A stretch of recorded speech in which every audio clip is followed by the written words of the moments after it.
Welcome into 2-for-1 Drafts. This is Austin Gayle with Mike Renner. We have a ton to dive into today. We are going to talk about our favorite picks from your latest mock draft on PFF.com.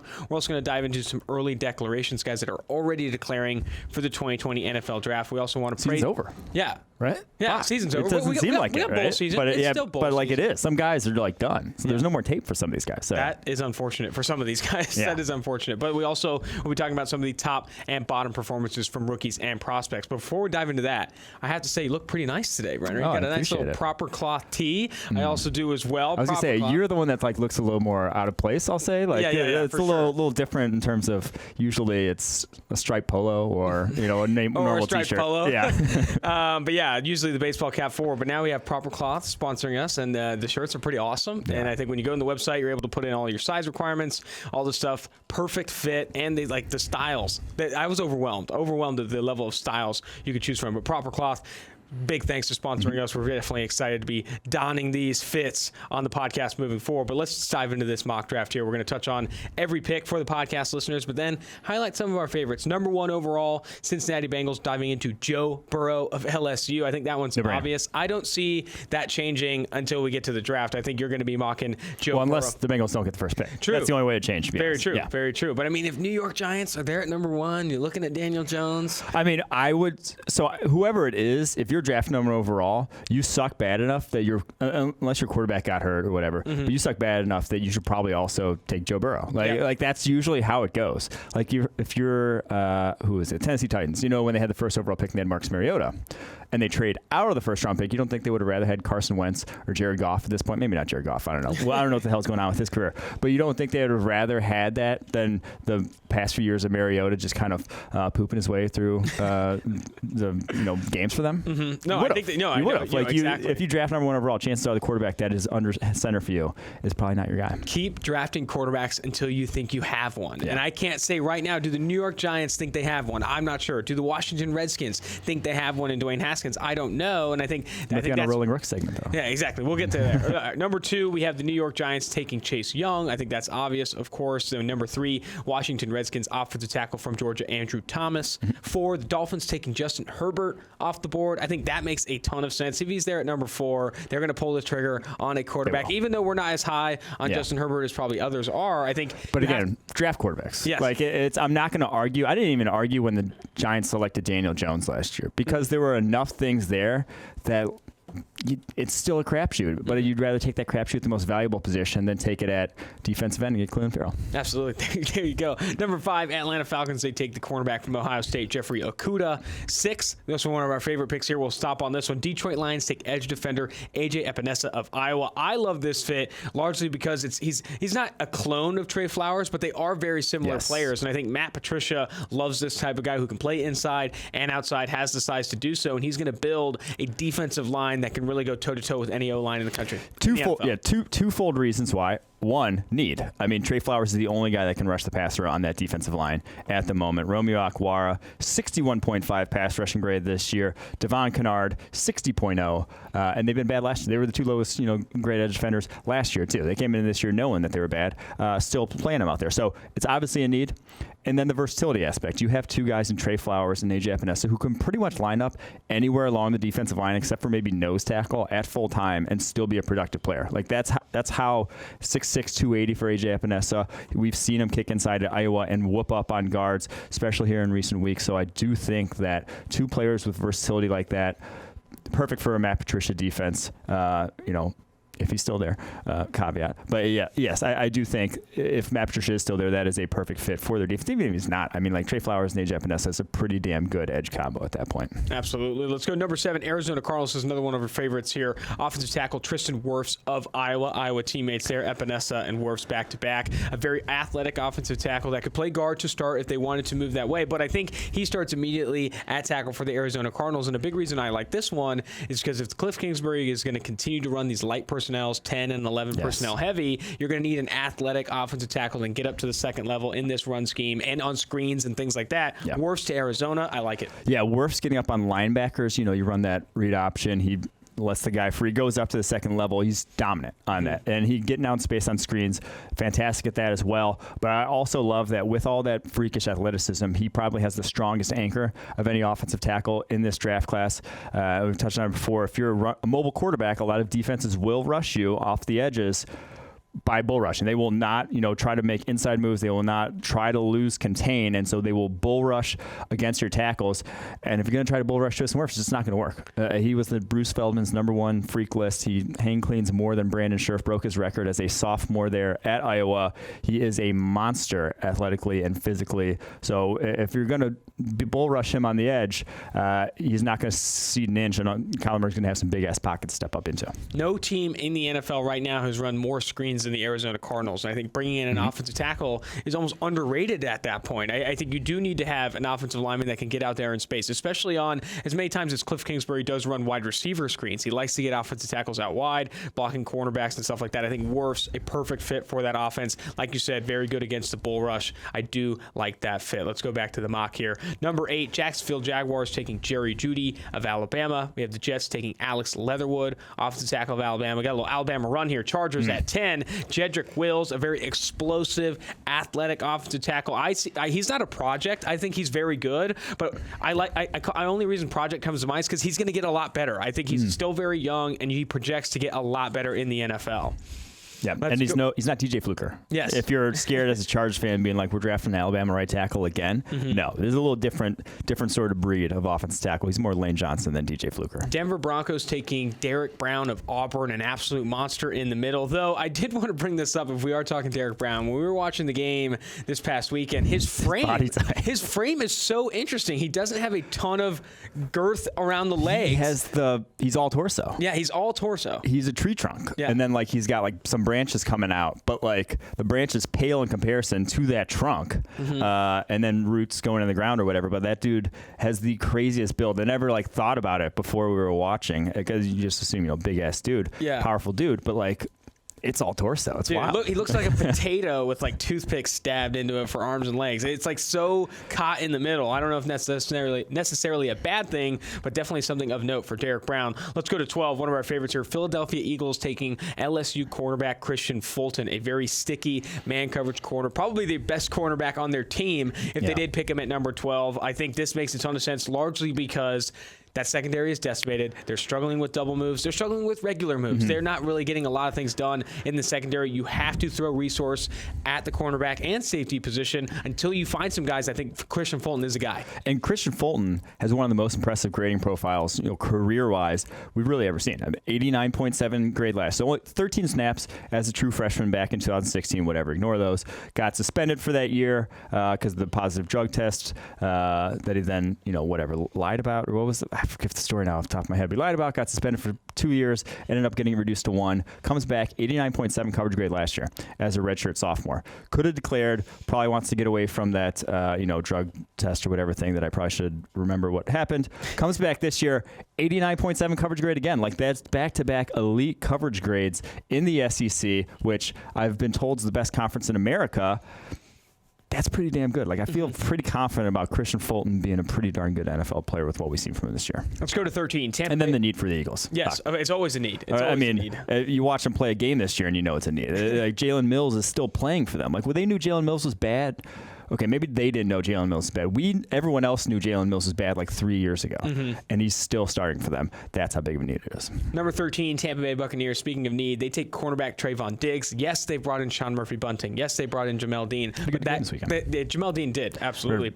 Bunting did. Sean Murphy-Bunting. But I still think they need help in the secondary. I mean, they've thrown a ton of resources at it. How much would that suck if you had 3 good corners? Wow. Oh, man. Unfortunate. Damn. You'd have to trade one. We should have went elsewhere. We should have drafted somebody else. Yeah, man. No one can pass on us. Shit. There's no way we're going to get after this. Get out of this. Number 14, Carolina Panthers. They take defensive interior Javon Kinlaw of South Carolina. We also have the Cleveland Browns at 15. Linebacker Isaiah Simmons of Clemson, a very athletic, rangy linebacker. Could play safety, could play slot corner, probably best projects as a linebacker. They need all of them. They need the Browns.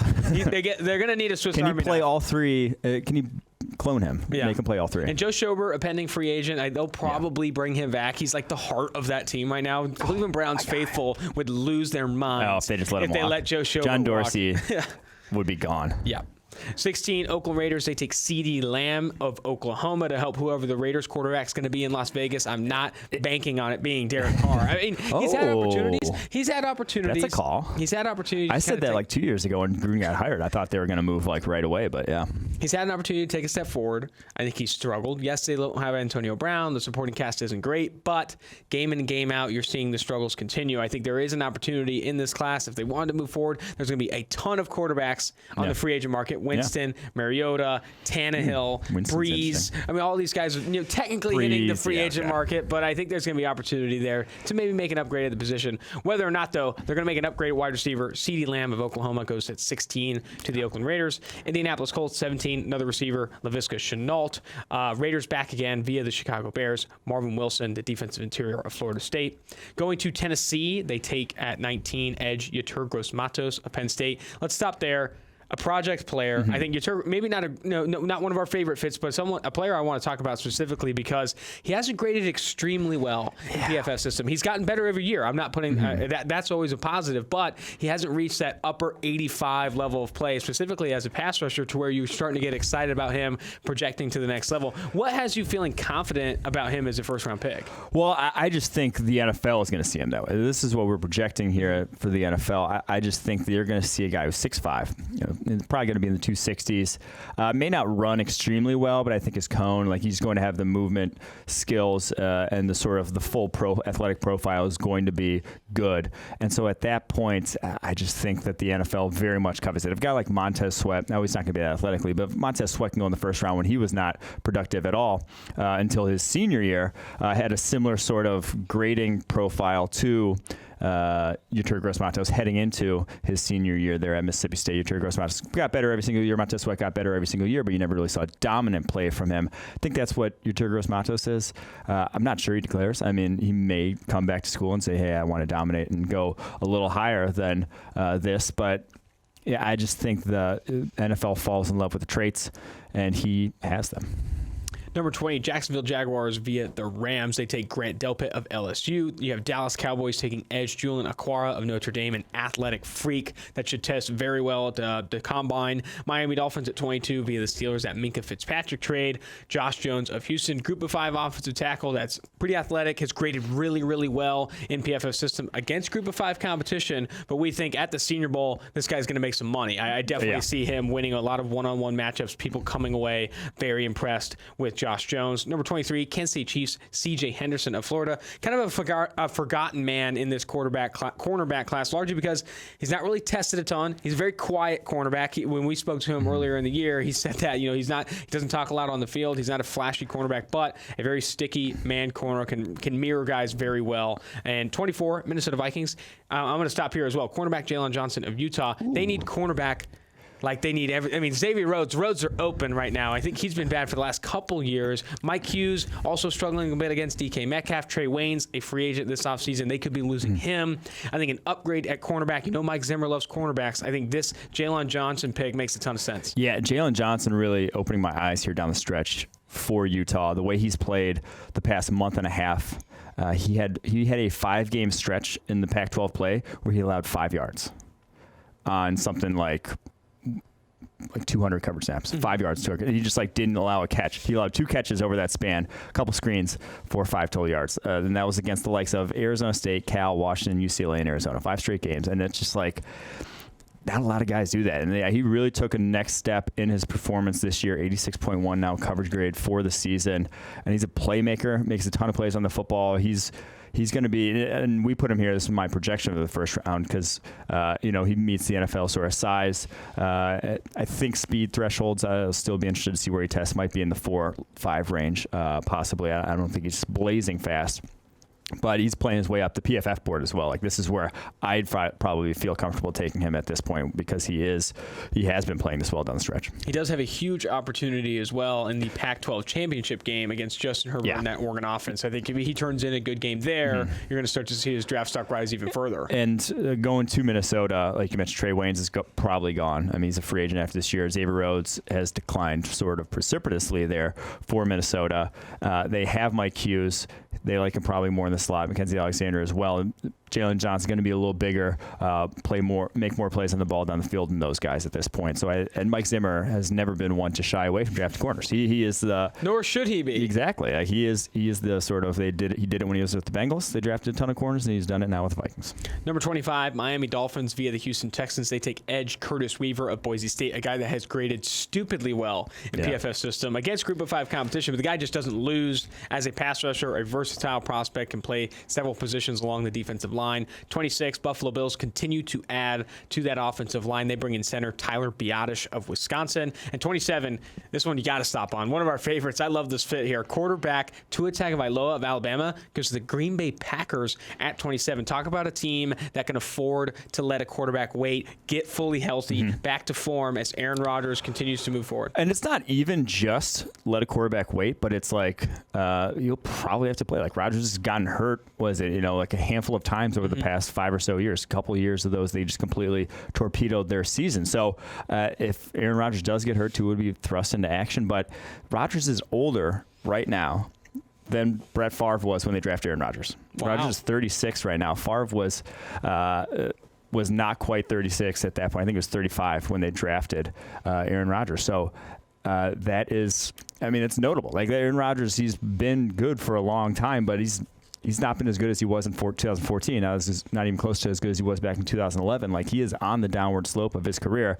Everyone ages at a different rate. It's only been recently that you've seen guys play into their 40s. And so that means on the rookie contract of Tua Tagovailoa, he would be starting. If you did draft him this year, there is a good chance that he would be starting by the end of that, by the end of 5 years. So I do think that now would be the time. And I can't see, even if you get doctors saying, hey, this is going to heal, this hip or whatever, he's going to be back, I'd be hard-pressed to see guys taking him in the top 10, top 15 with that injury risk, because it's such a major injury.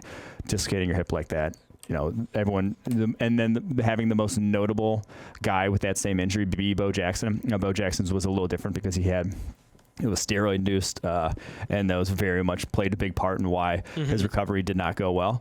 But still, like, that's just it's going to stick in decision makers' minds, and no one wants to be that guy who took a player that just never saw the field. Yep. And looking at PFF's latest quarterback rankings, we dropped that today on PFF.com. Aaron Rodgers right now, according to PFF overall grade, is ranked 9th in the NFL. Definitely not where you'd expect Aaron Rodgers to be. He's kind of a top 5 quarterback in everyone's eyes, but definitely you've seen in here, and Steve Palazzolo's write-up, an up and down season for him. He's had some bad plays, turnover, taking sacks, throwing the ball away like we saw last year. It's just not the same Aaron Rodgers we saw like in years past, like you said. Tua Tagovailoa, though, I think we need to see that happen, because I'll tell you right now, down the stretch, if New England Patriots see Tua Tagovailoa on the board towards the back end of the first round, you could see them pull the trigger as well, because they have an opportunity to let him wait.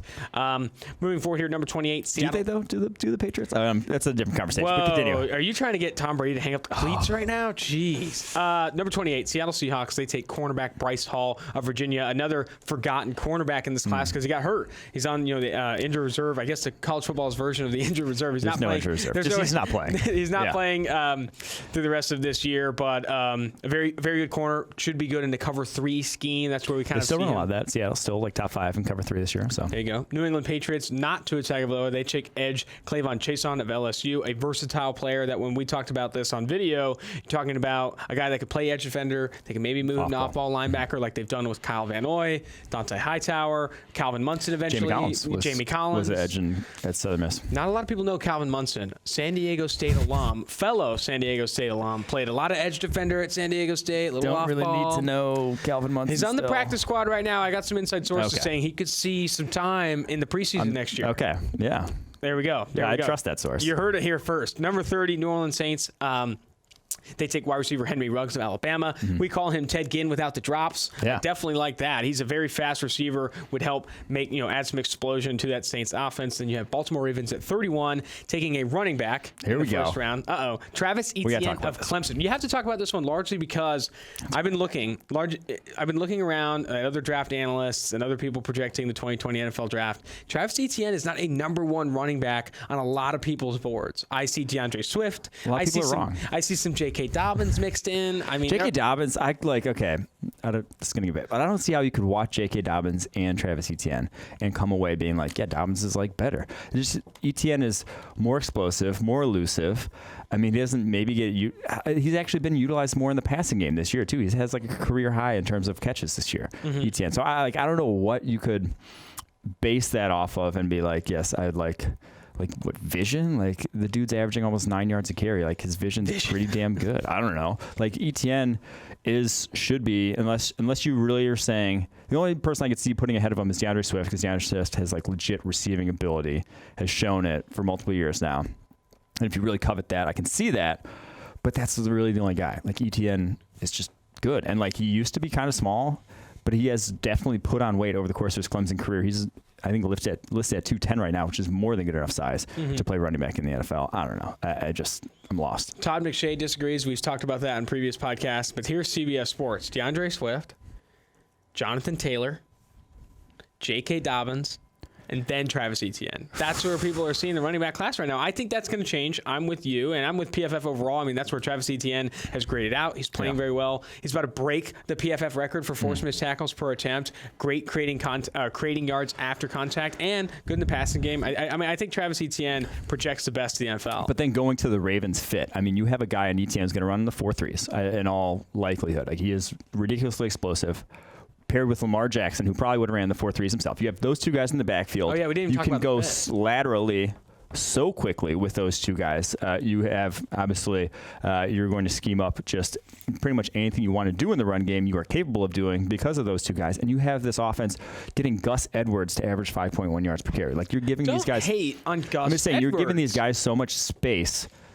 Like Etienne will feel like he's back at Clemson, averaging 9 yards a carry. Like he will. Like that. I don't advocate putting a running back in the first round, but when you have an offense like that where you're going to run it a ton, and just the threat he poses in terms of speed and how much they have to prepare for that, I could get on board with them drafting Travis Etienne in the first round. I know if Eric and George hear this, they're probably going to murder me, but I can get on board with that. If the NFL sees the running back class like CBS and ESPN does, though, they could maybe catch him on the back end of the second. Yeah. So there you go. Well, I think maybe we start to feel a little bit better. But I mean, I'd feel fantastic about I have two things on that. Travis Etienne adds to that offense with Lamar Jackson, Marquise Brown. You just have so much explosive weapons with a very good offensive line, speed. Two, the hate on Gus Edwards was unjust. The dude is a bully, an absolute bully, a bowling ball. He is, if you give him a head of steam, tough to bring down. If you give him a head of steam. That's the same with Derrick Henry.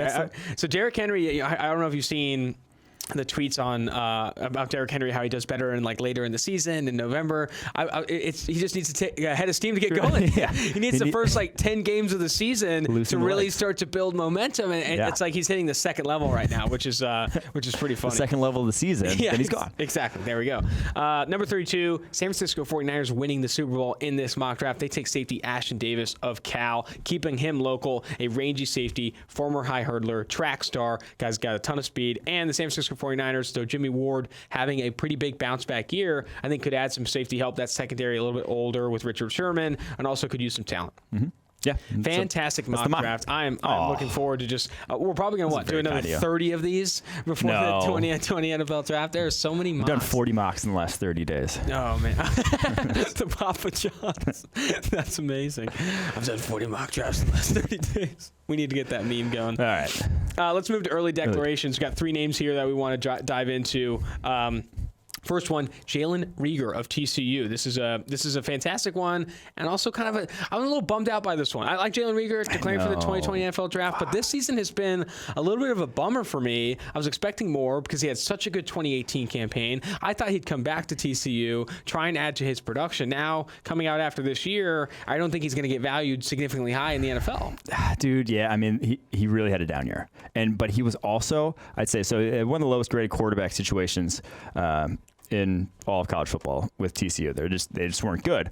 But also, he was in one of the worst in terms of just like production situations in all of college football. He was 164 players in college football were thrown more screens than Jalen Reagor. Jalen Reagor is going to run the 4.3s. He's going to jump around 40 inches. He is incredibly explosive. He broke a ton of tackles last year after the catch. If you're only giving him the ball 11 times on screens, what are you doing? You had a terrible offense this year. You didn't have a lot of playmakers in that offense. Get him the ball by any means necessary. Instead, what they did was they lined him up at right wide receiver 653 of his 786 snaps this year. Statically put him on the right side where teams could game plan for and be like, hey, we'll put one guy over the top of him, shade a safety his way, and all of a sudden, like, your offense is shut down because you got no one else. I mean, they didn't make a bowl. I'm not criticizing Gary Patterson, great defensive mind. Okay, I'm criticizing him. That was a bad offense. It's just like you got not a lot of playmakers, and you stuck him in that role, and yes, he struggled. They could have taken advantage of his skill set much better than way he was used, and I also think quarterback play. Sound like play. a jaded lover. I'm like, I was so high on him. Ruined him. But quarterback play also played a part in his low production. It wasn't great there at TCU, but if anything, this is a steal walking. I know, right? He's going to fall in the draft. It has hurt his value because, like, you can't look your fan base in the eye and be like, yeah, this guy got 611 yards last year. I know there's. I mean, where was Philip Dorsett drafted? I mean, that's true. Okay, Philip Dorsett, all the maybe speed. You can. Or who's not Braxton? No, Dorsett probably did only have like 800 yards coming out. I think looking at PFF advanced data before I even started working here, I think he only had like 8 receptions beyond the line of scrimmage or something. Oh no, that was the Ohio State slot receiver I'm thinking of. That was drafted earlier than people thought. The guy who had the crazy spin move. Who am I thinking of? Gonzalez? No, Braxton Miller. Yeah, Braxton Miller had like 8 receptions beyond the line of scrimmage. People were like, dude, this guy's amazing. He's going to change the NFL. Okay, so I guess Philip Dorsett, 871 yards this last year. Okay. But that's still like they're not similar players though. 611. Reagor can actually run a route. Like Philip Dorsett struggles to create separation with all that speed. That's a huge concern. Let's go to the next guy here, Jordan Elliott. But I still to finish it, I'd still be willing to take Jalen Reagor in the first round. Probably late first round, somewhere around that. So if you get him in the second, get him anytime day 2. I'm going to call him steal. There you go. Jordan Elliott of Missouri. He also declared early. This is kind of a great interior pass rusher for Missouri. A young dude. I think this guy could see himself going in the top 50. Yeah, he started off his career at Texas, transferred to Missouri. He's a redshirt junior. This one, like you saw coming, he's the only Power 5 defensive tackle with a 90-plus run defense grade, 90-plus pass rushing grade. He was damn good this year. He had a higher grade than Derek Brown in SEC play. Like, he's going to be in the first round for us. This guy, I want to see how he tests out because I think he's actually pretty damn athletic too. Like, I think he could make his way into that conversation for DT1. Like, he is that good, has the size, length, athleticism, ticks pretty much every box you want on the interior. And then the production really was actually off the charts for us in terms of, like, you don't see a lot of guys over the course of our grading, 6 years of grading, who had 90-plus run defense and pass rush grades. And he did it in the SEC. So, yeah, he's moving up our board. Had a strong finish to his season as well against some all-right offensive lines. All-right's no pushing it. Against Florida, Tennessee, Arkansas, he just dominated those guys. But, yeah. There are a couple games where he just pops off the tape and he dominates from that defensive interior position. I think he's going to be... He was one of our few, like, sleeper calls heading in the season that actually made us look smart. A lot of them were just, like, a lot of us fizzled. made us look dumb. But Elliott... 2 monster games last year against Arkansas and Tennessee. We're like, dude, like what we saw from that game, I think he's going to continue this year. Huge year for him. So he could end up in the first round combo. Staying in Missouri, tight end Albert Okwuegbunam. He is going. Is that how you say it? I'm reading it off here for pronunciation. Okwuegbunam. Okwuegbunam. I feel like I got that. I nailed that, and you interrupted me. Okwuegbunam. Yeah, okay. Okwuegbunam. Okwuegbunam. Fuck. I thought I had it like the whole time this all fall. Okwuegbunam. Oh my gosh, you've been saying Okwuegbunam? That's insane. Man, I was just going phonetically for it. Jeez. You think that name's pronounced phonetically. You think they put that thing together and like, yeah, pronounce this phonetically. Okay, fair. All right. Okwuegbunam. Now I got it. He was a similar to Rager where he probably never should have come back. Like, you go from Drew Lock to the quarterback situation this year, just was never going to be good. You were not going to be hit down the field. His last 5 games there, had 66 yards receiving total over the last 5 games. Like, the downfield sort of production that he had just completely disappeared, completely fell off the map. Only 306 yards this year. Still 6 tutties, so fairly good in that regard. Like, he is a big-bodied receiver, has good ball skills and body control in the red zone, and has fairly good straight line speed. I just question his route running ability. I don't think he's anything special as a route runner. And then he has struggled with drops, of course, his career. 4 more this year on 30 catchable. He's actually had 4 every single year of his career. So 12 drops, 110 catchable in his career. It's just, I see him as a 4th round kind of guy at this point. Like, if you get him, I just don't think he's going to be a game changer in your offense, but he can catch if you need him to.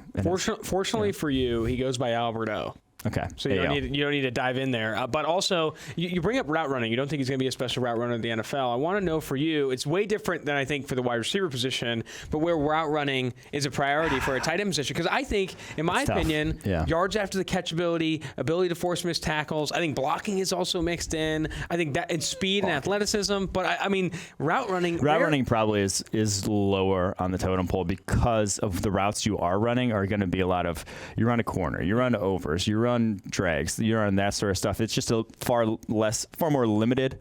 Like, the amount of times you're going to have to run, a little out or those option, the Jason Witten option route, just depending on your offense, probably not going to be a lot. You're probably not going to be featured. But if you are going to be a Travis Kelce, if you are going to be a George Kittle, where you're, 1,000-yard sort of tight end, if you're dynamic, a guy you're going to draft early, you better be a damn good route runner. If you're a guy you're going to, like I said, draft first round, which I don't usually get on board with, or like early second round, you better be a darn good route runner. So I do think that's still you can have all the athleticism in the world, but I'm not going to draft you highly if you're not a good route runner. And ball skills are in there too. I mean, you see with Noah Fant, you draft him early, he can't catch the football, he struggles to track it in the air, and he approaches the ball poorly. I would rather have a guy with great ball skills and an elite route runner. Obviously, you need both if you're going to draft them early in the draft. But another thing, so you mentioned it's a limited route tree. That's a reason to put route running on low totem pole. But also, I think another reason to keep it kind of lower than the wide receiver position is because rarely are you asked to win as a route runner. You're not running against a ton of man coverage. It's like you're a slot. You are, for a lot of intents and purposes, a slot receiver. And you're going against linebackers to where you need to just be fast and athletic. But like, again, like, you can provide more value at the tight end position. You can provide value and not be a good route runner. But if you're going to be, like I said, if you're going to be not replaceable, a changer, yes, if you're going to be not replaceable, you better be, you better have that in your toolbox as well. You can't just be fast in a straight line. You can't just be Eric Ebron, fast in a straight line, and think you're going to find George Kittle. No, you got to be it all. Like, to be that guy, to be 1,000-yard sort of tight end. It's great analysis, my friend. Great analysis. Let's move forward here. Let's go to the Raise the Glass segment, a constant here on the 2-for-1 Drafts podcast. This is where we highlight some of the top prospect performances from the previous weekend. This is going to go away soon. I mean, after bowl season, we're not going to be raising glasses to any weekend performances. We're going to be pivoting 100% to focusing on the 2020 NFL Draft, Senior Bowl, NFL Combine, a lot of good stuff here. I'm actually looking forward to it. The Raise the Glass goes away, but I'm excited to see what other segments we have coming forward. Let's start with Devin Duvernay. We're raising the glass to this guy, but we texted back and forth a little bit. He had a monster day. He played fantastically, a ton of receiving yards, a ton of production. I thought he played. He tracked the ball well on that deep post route that he did have. Looked very good after the catch as well. I will say this though. I think a lot of his production is schemed. I still don't see him as this like elite route runner, and a lot of people are kind of highlighting him as an option at the next level, to be like a highly regarded option at the next level. With me, I don't see the wide receiver wins. I don't see that game-changing ability to where I start to get really excited about him. I still see a lot of his production schemed at that slot receiver position in Texas. Yeah, I mean, I'm always wary of guys who turn it on when they're old. When you've done nothing your entire career, and then all of a sudden you get to your senior year, your last year, and everything, the switch sort of flips, and you have monster production. So with Duvernay, 41 catches in 2018. Career high, 546 yards, career high, 4 touchdowns was a career high. This year, 102 catches, 1,300 yards, 8 touchdowns. Just explodes off the map. Completely different player than we've ever seen before. But I think a lot of it is, one, he all of a sudden fills a little Jordan Humphreys role in that offense. to where the slot just gets pump targets. He had the second most screen passes thrown to him in all of college football, most of any Power 5 receiver, 45 times. That is such a good stat. Anyone who's trying to be a draft evaluator or already is a draft evaluator, knowing the percentage of production a receiver gets on screens is massive. 42 catches on screens, more than he had catches total all of last year. I mean, like, that's so he was huge. just given 42 catches on screens. It's so huge because you see these numbers where he caught 100 balls on these many targets for this many yards. Okay, how many of those were screens? Because screens are way less dependent on the player that's catching the football, is the blocking and down and distance, all of those things. And I think you saw that with Nikhil Harry, though, at Arizona State. A lot of his production on shallow crossers, screen passes, and things like that, to a point where, yes, he's great after the catch. Yes, he forces missed tackles well, but can he separate on these intermediate and deep routes? And I think we're not seeing that with Nikhil Harry early on for the New England Patriots. And with Devin Duvernay, if all of your production's coming on screens, dude, miss me with that. I can find another guy who can catch screens. So he broke 23 tackles, but 14 of those were on screens. And you're just going to have a better opportunity to break tackles on 42 screens. Like, that's a ton of balls to have in space one-on-one against, DBs. So I do think that a lot of that fake production, but I do like his ball skills. Over the course of his career, he did only have 5 drops on 177 catchable. Like, he has good hands. Like you mentioned, tracks the ball better than a lot of slot receivers, and he still is fairly good after the catch. Like, he's 5'11", 210. He's built like a running back, turns into a running back fairly quickly after the catch, but I just don't think he's special. And a wide receiver class that's so deep, he's, you look at 102 catches, 1,300 yards, and you're like, oh, damn.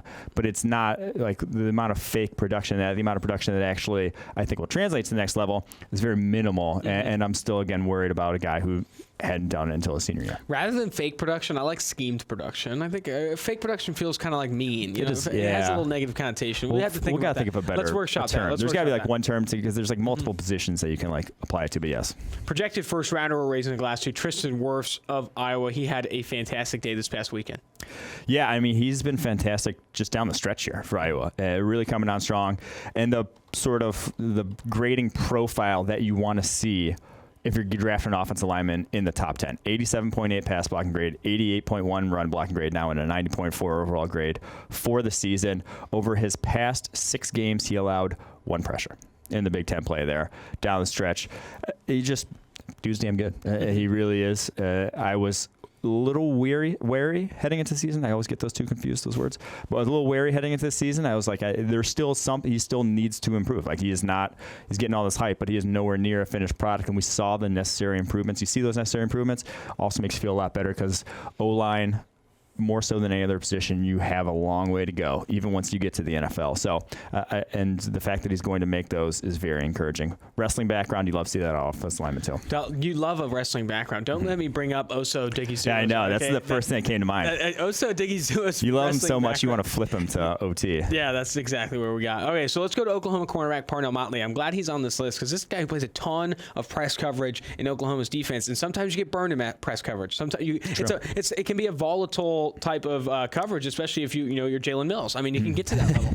But Parnell Motley, only 20 receptions allowed all season long across over 340 coverage snaps, and this past week had a fantastic day. 3 receptions allowed from 6 targets for 22 yards and a pick. I mean, doing this in press coverage to the level that he is doing at Oklahoma, I think he's going to get underrated in this class, but that experience is similar to true pass sets or true pass rush snaps, where you're not going against screens and things like that. Playing press coverage and playing well in that coverage at the college level is very, very good for your draft stock, and I think that projects well to the next level. Yeah, over 2/3 of his snap came in press this year, and he's another one who's kind of interesting in terms of the light switcher. Like, he hasn't really been great until this year. 770 yards allowed in 2018, 675 yards allowed in 2017. This year, though, 232 yards on 20 of 44 targets. That's probably the best statistical sort of season we've seen from Big 12 corner in our grading. Like, Big 12 corners get housed. Yeah. Only allowing 232 yards all year in the Big 12 is pretty absurd. This past week against Oklahoma State, only allowed 3 of 6 targets for 22 yards and had his first pick of the season. Like you mentioned, he's very good in press. He's very patient at the line of scrimmage. I just worry that, one, he's only listed at something like 6 foot 180, which that's not the profile of a press corner. You want to be around 195, 200. That's the profile of a special teamer. Yeah, it's just like you just get overpowered by bigger receivers. And when you're slightly built like that, that one is concerning. And then two, I think he plays in press and uses that physicality to make up for some speed deficiencies. I'm curious to see what he runs at the combine because you rarely got to see him run really in a straight line without being, on contact with a wide receiver, never just having to run. And sometimes when he did, he would, the receiver, when he did lose a step, he would just get separated away from. So I wouldn't be surprised if he runs, a Joanne Williams sort of time where he's, in the 4.6s and you're just kind of like, oh, that's like not super great. So I think testing will be big for him. I'm not sure if he's invited to any sort of postseason bowl. I hope he is at this point because it'll be nice to see him in one-on-ones as well. Oh man, he'll dominate one-on-ones. He's got most experience in it, so it'll be interesting. Let's go to the pour one out segment. We're going to pour some beers out for some of the bad prospect performances from the weekend. Let's start with Lloyd Cushenberry III, a guy I think he will be suiting up for LSU next year. A redshirt junior, has not played well down the stretch. Some people really did kind of really like this guy as a prospect. We even highlighted him a handful of times in a positive light against Arkansas, a 48.9 overall grade against Texas A&M this past weekend, a 46.5 overall grade, struggling significantly in both those games in pass protection when you're having those woes. As a redshirt junior, I think it is starting to look in that direction. Just a 59.5 overall grade so far this year. Maybe it is an opportunity to come back at LSU and improve that stock. Yeah, I think he probably should. It hasn't been good for him. And this past week against Texas A&M, dribbled 2 snaps back to Joe Burrow, which that's never good to see. If you're, a career center, he's started there 2 years, you're still dribbling multiple snaps. That's no bueno. And then 2 just whiffs in pass pro. Weren't even against Justin Matabuke, who's probably their top prospect, although they were against Bobby Brown, who's a true sophomore. Not a full fake ID candidate for us, but just a name to watch. Okay. Just keep an eye out for Bobby Brown. He's fun to watch. Nice. And a big ass DT. I think he'll have a big year next year. I mean, if he saw Lloyd Cushenberry, so he probably will. But yeah, Cushenberry, he gave up 26 pressures this year after only allowing 8 all last year on same amount of pass blocking snaps, pretty much. So did not go his way. Probably plays for LSU next year. If he does declare, it'll be interesting to see where he ends up landing in this. Let's go do the next pour one out segment. I think is an interesting one because I did see Donovan Peoples-Jones, the Michigan wide receiver, Matt Miller call out as a round 1 prospect. Matt Miller, the draft analyst for Bleacher Report. No comment. No comment? You're going to go no comment on that? But Donovan Peoples-Jones did not have a great game against Ohio State, earned just a 52.4 overall grade in this one. I'll say this. If I would be worried about drafting Jalen Reagor and his 661 yards, I'd be pretty terrified about Donovan Peoples-Jones and his 409 yards this year in the first round. That's just all I'll say about that. Donovan Peoples-Jones, I'm going to say a little bit more. I'm going to go ahead and say it. Donovan Peoples-Jones has struggled to separate all year long. Yeah. His route tree is very limited. I mean, he reminds me of the Michigan receivers we've seen in previous years where he's this bigger receiver, very athletic, former 5-star, but still struggles to run routes, is very limited in that regard. And production is falling soon. Well, and then he goes against Ohio State this past week and his 3 contested catch opportunities doesn't haul in any one of them. He has the one in the end zone where he gets his bell rung, but he doesn't hang on to it, and it's a crucial touchdown that goes off the board there. I mean, he also got charted with 3 drops in this. And he had 3 drops as well. It was raining, caveat, but caught his first 3 targets. Last targeted them 9 times afterwards, didn't catch a single one. So, I mean, he's just. He's not even a day 2 prospect for us at this point. Yeah, incredible. Donovan Peoples-Jones. Better name than a prospect, I'll say that. Let's go Brandon Jones here of the safety for Texas. He did not have a good one. We're going to be pouring one out for him. Yeah, he's a guy who I almost want to see switch to cornerback. There's a few guys every year that I call him and see like, hey, I just don't love him in off coverage and deep. So we played a lot of quarters in this game against Texas Tech, and he just got pretty much torched. 8 of 10 targets for 85 yards and a touchdown. And honestly, the 2 targets that didn't get completed, one was a drop, one was a deep ball that was overthrown. That he was just his breaks from off. I don't know if his instincts aren't there, but I love his coverage ability, man coverage ability. When he comes down and plays full slot cornerback, he makes some of his best plays in coverage. But when he's off those angles at deep safety, just understanding sort of the routes that are coming at him, he's just a tick slow every single time. So I wouldn't be surprised if a team takes him, mid rounds and is like, hey, maybe he's a cornerback for us. Like a Trey Flowers. Marvell Tell. I mean, that's the guy who said that you should maybe. Marvell Tell, yeah. I said him. Trey Flowers, the Seattle Seahawks. He was a safety at Oklahoma State. I think it's similar to both of those guys in that, he has 6 foot 205. He has the size to play corner. Just let him rip. Let him rip. Let's go to the Rolling Rook segment. But before we do that, I didn't even mention this at the top of the podcast. We're going to take a little bit of a break here. I had an opportunity to interview Washington Redskins rookie Terry McLaurin. It's 2-for-1 drafts for a reason. We talk prospects and rookies, and this time we talked to a rookie, Terry McLaurin. We talked about his matchup with Darius Slay, how it's going with Dwayne Haskins a little bit. A very fun interview. A very smart dude. Came away very impressed with McLaurin. Let's go ahead and play the clip. The biggest reason I want to talk to you this week is largely because of this Darius Slay matchup. I mean, you had an opportunity to get shadowed by one of the best, man-to-man corners in the game. Just talk to me about that experience for you, what you learned from it, and all of that. Yeah, I learned a lot because I think that was maybe the first game all year where maybe a little bit with the Bills, but we didn't really test it a lot in the past game. That was probably the first game all year where I've been press man the whole game, no help, me versus another guy. And honestly, that was probably the most fun I've had playing football because it really allowed me to not only make plays for my team, but see where I stacked up against one of the arguably the best corners in the game. And you may not get all the publicity like some of the other guys do, like Jalen Ramsey, but he's very sound in his technique. I started really early studying him. And it was a chess match, honestly. There were some things I was winning on, and he'd come back and he'd take it away. And then there were some things he was doing out of counter.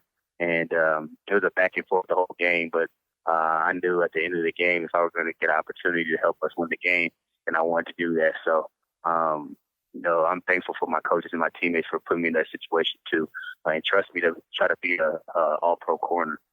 That's fantastic to hear, man. I'd love to hear more about how you prepared for Darius Slay, what went into that preparation. Yeah, well, usually every week I kind of, more so on Tuesday to especially game plan on Wednesday when I get the game plan, I try to study the corner that I possibly going against. And a lot of teams go left and right, so you kind of got to study both. But I was pretty certain that I was going to get Darius Slay because he follows every team's best receiver for the most part. No, he does. So, I spent a week all day Wednesday studying him and seeing what his techniques are, what things that he does when he's in press man, when does he open to run, when does he shoot his hand off the release, if I take an inside release, is he a one-hand jam, is he a two-hand jam, how does he try to transition? And the things that I saw was he was very patient. He was great in transition, probably one of the better transition corners. Transitions how he gets out of his break. So he's reacting to whatever route I'm going, and he's very smooth and fluid the way he gets out of his break. So I knew it was going to be a very tough test, but I feel like I was up for the challenge. During the game, did you guys talk back and forth at all? I'm not sure how much Darius Slay is. Darius Slay a chatty corner? There's some chatty guys that Marcus Peters kind of comes up, Jalen Ramsey, but what's Darius Slay one-on-one? Does he talk a lot? How'd that during the game go? Yeah, man, he was one thing I say, his spirit, he just loved to compete. There were some plays where he'd tell me good job, but there were some plays where he'd be like, I got you on that one. It was just friendly competitiveness going back and forth. But the biggest thing is he didn't want to give up any catches. If I made a catch, then he was going to come back and try to get PPU. If he got a PPU, I was going to try to come back and make a catch. So literally that was a back and forth game. And I just wanted to keep a memory bank of what I was doing over the course of the game. So when the game was on the line, I could possibly make the play when we needed it most. But he wasn't a really big trash talker, but he was competitive in the way he attacked each and every play. Did you didn't guys take any plays off? Did you guys talk after the game? Yeah, we did. He told me that I have a really bright future in this league. He said I was probably one of his toughest covers all year, which says a lot. So he just said keep working, and we connected over social media and possibly get some working off season. But I have a lot of respect for him, and I believe I earned his respect as well. What would you say, kind of the biggest takeaway from that matchup was for you going into to the rest of the season, and even into next year? What do you think you learned? Yeah. What's like a notable thing you learned? Yeah, well, one thing I learned is, my speed is really a big advantage in my game, and it puts a lot of stress on corners, especially a patient corner like Darius Slay, where he was going to wait for me to do moves at the line, and if it wasn't believable, if I wasn't truly trying to sell a go route, then he was going to sit or squat or get hands on me. So when I started finding out that I had success, I saw it in film study, but when I was feeding them on inside releases, it was because I was speed releasing them. And then, Coach O'Connell did a good job of putting me in situations of giving me a two-way go in the slot. So he had to respect the go ball. He had to respect the inside release, the over route, and things like that. So I think it just continues to add in my toolbox how I could possibly beat the best corners in the league. And then I tried to watch the film and see if I'm giving away any tells, because over the course of the game, if the corner's going to adjust and see what you're doing to stop it. Mm-hmm. That sounds awesome, man. I think that's got to be a huge step to getting you better and getting you, in a place you want to be. I know, looking over the tape, I think there were a ton of opportunities where you beat Slay and, throw falls incomplete, maybe, not in arm's reach and stuff like that. Was that a little bit frustrating? I'm sure that had to have been frustrating. I wanted to complete them all, and Dwayne wants to complete them all, and the offense wanted to complete them all. So that part was frustrating, but, you just puts more of an emphasis on me and Dwayne need to continue to work, continue to even get more on the same page and where I'm going to be, where he's looking to throw the ball. And but sometimes in the course of the game that happens. But obviously over the course of the game, you want to hit more than you not. So that was a learning experience. But I feel like the key thing is when it mattered the most, when we need to win the game, we connected. Yeah, how's your relationship with Dwayne going on? Obviously, you guys played together at Ohio State, and now playing together. He's the starter now. Talk to me about how often you guys speak during the week and how often you're working together in that relationship overall.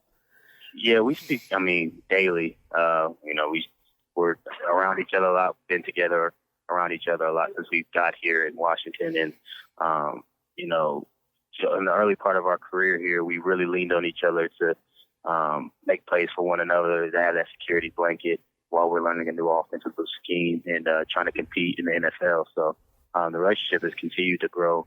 I feel like I've gained more trust in him. He's gained more trust in me, and we're continuing learning together. But now that he's a starting quarterback and I'm possibly one of our go-to receivers, it's even more poignant that we're on the same page more times than not. So we're constantly working on that. Mm-hmm. I want to go back to the Slay matchup one more time, and then I'll let you go. Again, I really appreciate your time here. Looking at all those, all your routes run and all your targets, there were a handful of plays where I feel like, that was his best route. That was his best route. I'd love to hear from you where you think you had your best win, your best route on the day. There's a lot of my favorite. Probably the fade in the end zone that we missed was probably my favorite route of the day, only because it was set up so perfectly. I feel like, I was in the slot. I think I had just ran an over route, so he had to respect that. And I knew he was going to be patient. So if I could get a quick speed release, close my shoulder, I would give us a chance to, go on that play, because I knew he was going to have any help in man. So we didn't connect, but that was probably my favorite route of the day. That's funny you bring that up, because I don't know if you saw, but Darius Slay, after, I think he tweeted out the over out, the hardest one to defend. And it's so true. Yeah. Here at PFF, I'm not sure how you familiar are with Pro Football Focus, but we grade every player on every play at the NFL and college level. And something our graders kind of constantly struggle with is, that corner trying to defend that over out. It's almost impossible to do against some of the better, faster receivers. So you're frustrated one of the best, man. I'm sure that must be, uplifting, and it's a good way to enter the holidays. I'm sure we'll connect on social media. I'd love to chat with you in the future too. But best of luck for the rest of the season. Again, I really appreciate your time. No problem. Happy Thanksgiving to you. I appreciate the time. Of course, man. Have a good one.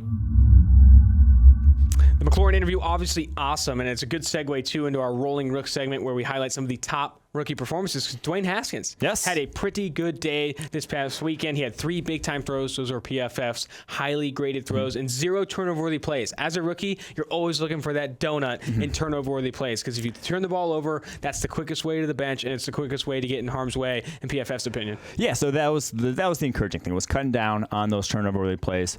Of his big-time throws, actually 2 of them fell to the turf. One was a nice play to Maclaurin that he didn't catch down the sidelines, and one was up the seam in the end zone too. I can't remember off the top of my head, but so those were encouraging. The fact that he was making some nice throws down the football field while also taking good chances with the football, not putting it in harm's way. Still though, pocket presence issues, when things sort of go south, they go south. 5 sacks on the day for him, but at least if you're taking sacks, it's better. I think as a young quarterback, sacks are better probably than picks right off the bat. You want to see a guy who's willing to protect the ball, but the sacks at this point are kind of getting to not a great level now. It's against a bad offensive line, but you want to see that improve. That's probably the next thing we want to start seeing to improve with Haskins down the stretch here. Mm-hmm.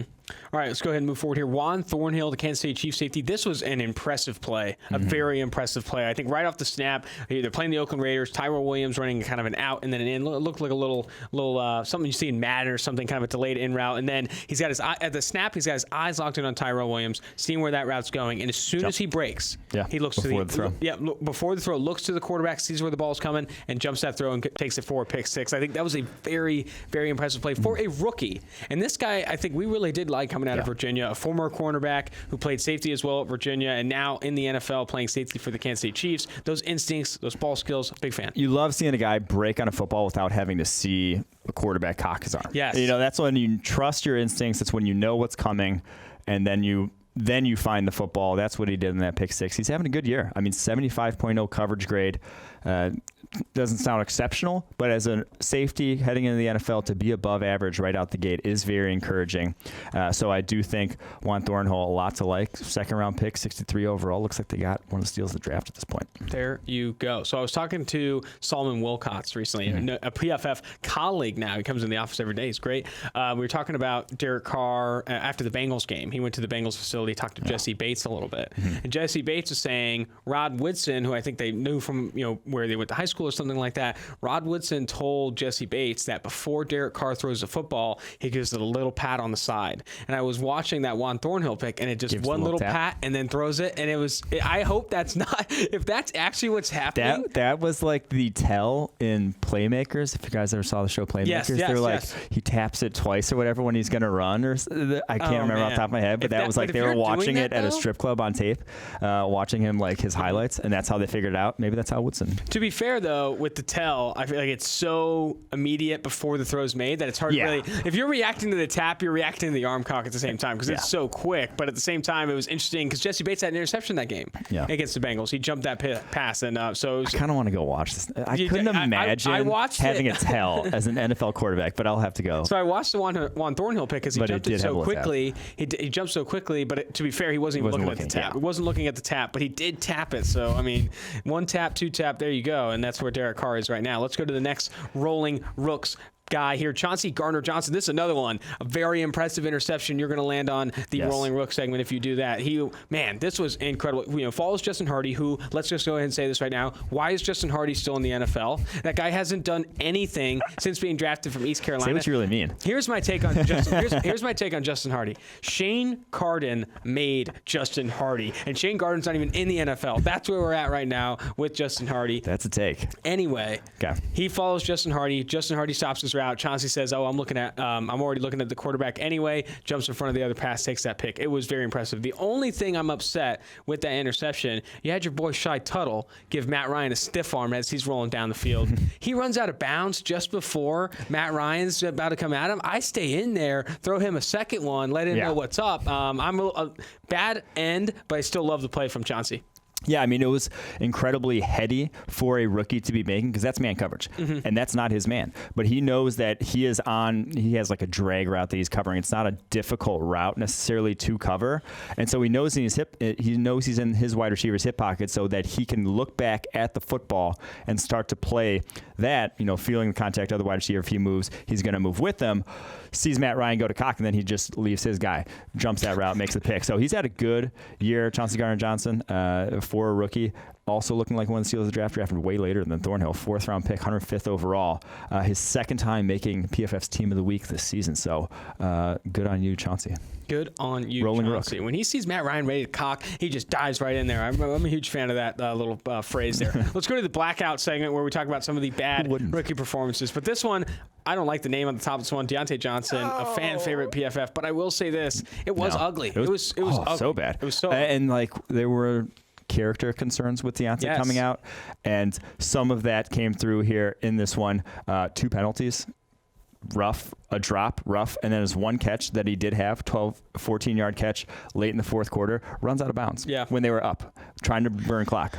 like pretty much ran the gamut of boneheaded plays. I was talking to another writer and asking about Deontay Johnson because in the pre-draft process, talking about why PFF's really high on him, his tape is fantastic. He was saying, he talked to some of the Toledo coaches and was saying, there were some concerns about him, some concerns about him mentally, some personality concerns, and some grasping the playbook and things like that. Which I'm not saying it's evident completely in this game, but maybe a microcosm of kind of some. No, I mean it was just they were dumb plays. They were dumb plays. Yeah. They were dumb plays. I like that. Call it what it is. That's a good way to say fake production, dumb plays. See him ready to cock. I love the phrases that are coming out of this podcast. All right, this one I love. Nikhil Harry, what is going on? He's on our Blackout segment because he ran a slant like a. I don't want to say it, but it wasn't great. It was a fragile slant. It was a very fragile slant. It was weak, and Bradley Roby, a castaway in this league, comes over the top, takes that pick, and it was just not good. And so people are saying Bradley Roby, he jumped the route, whatever, shouldn't have thrown it. It's like they were in man coverage, press man coverage.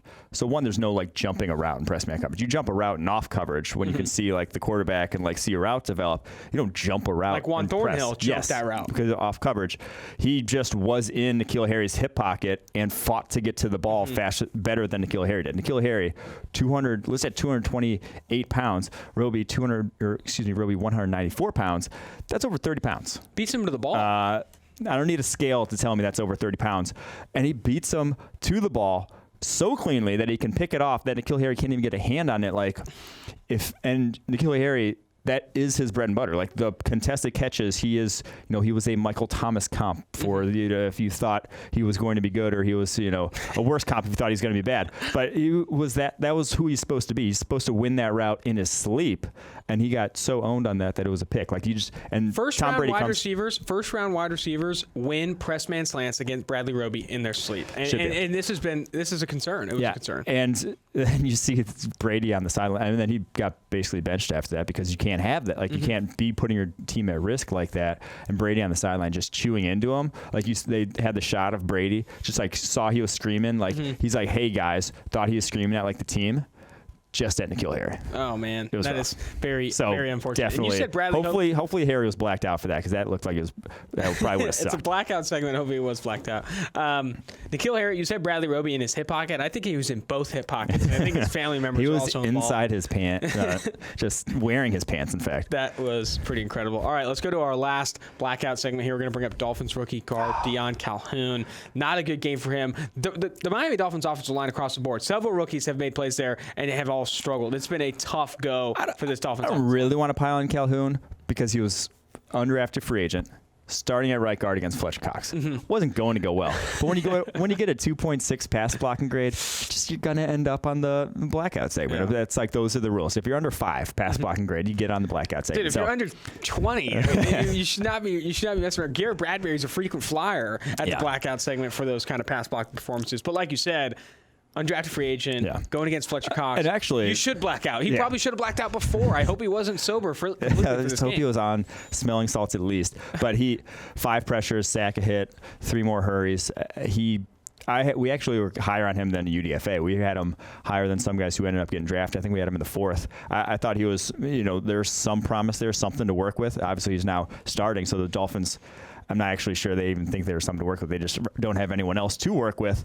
But, it's been bad for him as a rookie. 36.4 overall grade. So let's rooting for you, Deon. Make us look a little smarter. But that was a rough one. I mean, Fletcher Cox. Last thing I'll add there, I'm glad you brought up smelling salts. I'm thinking about getting some for the office. And I was thinking about maybe ripping a pair before the next pod. Just give it a thought. Just give it a thought. If we can get a smelling salt sponsor, we've already got the shirts. I'll work on it. We got proper cloth. We paired that with some smelling salts. Next thing you know, this podcast becomes a little bit, it looks better. And comes this is for you guys. You guys will enjoy it. You're welcome. No, you're welcome. If I didn't already talk fast enough, we just hit the smelling salts rolling in.